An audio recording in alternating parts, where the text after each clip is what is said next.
A small-town Alaska newspaper, 10 cents a copy, is warning in 1926 that the Aleutian Islands could be another Pearl Harbor, 15 years before Pearl Harbor actually happened. This is the Seward Daily Gateway out of Seward, Alaska, Tuesday, July 27th, 1926. 10 cents a copy, roughly $1.75 today. And right there at the top, in the biggest type on the page, is a headline that should stop you cold. May establish naval-based Dutch harbor, Aleutian Chain Islands, another Pearl Harbor. They are using Pearl Harbor as a shorthand for strategic vulnerability in 1926. The attack that name now conjures won't happen for another 15 years. But military planners are already worried. A Canadian general is quoted warning that Japan is watching U.S. fortification plans with anxiety. The Navy Secretary is departing for Alaska that Friday to assess the Aleutians personally. The concern is real and the language is urgent. And then, on December 7th, 1941, the nightmare everyone was quietly modeling arrived, just not at Dutch Harbor. Now look over to the left side of the page. The other lead story is the death of Robert T. Lincoln, eldest son of Abraham Lincoln. He was found dead at his summer home in Manchester, Vermont. The subhead calls him the last of the great emancipator's descendants to bear the family name. Think about that for a second. The paper is noting matter-of-factly that the Lincoln bloodline ends here. Robert was 72 years old.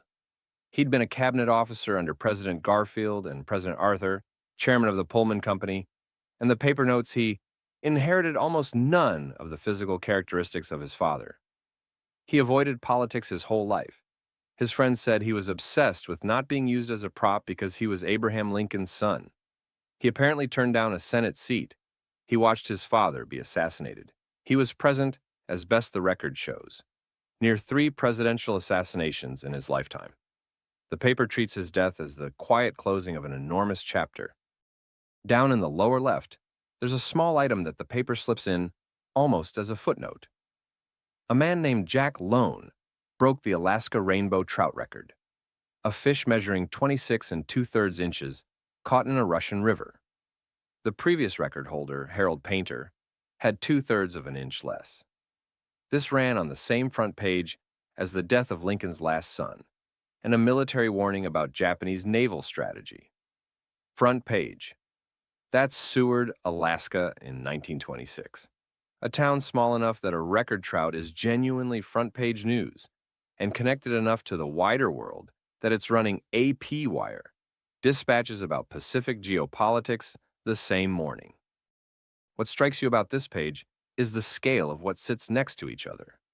The end of Lincoln's family line, a Pacific War being quietly war-gamed 15 years early, and a record trout, a tiny Alaska paper, in 1926, was already living inside the anxieties of the century to come. They just didn't know which ones would detonate first. Another front page tomorrow. If that's your kind of thing, it's worth subscribing so you don't miss it.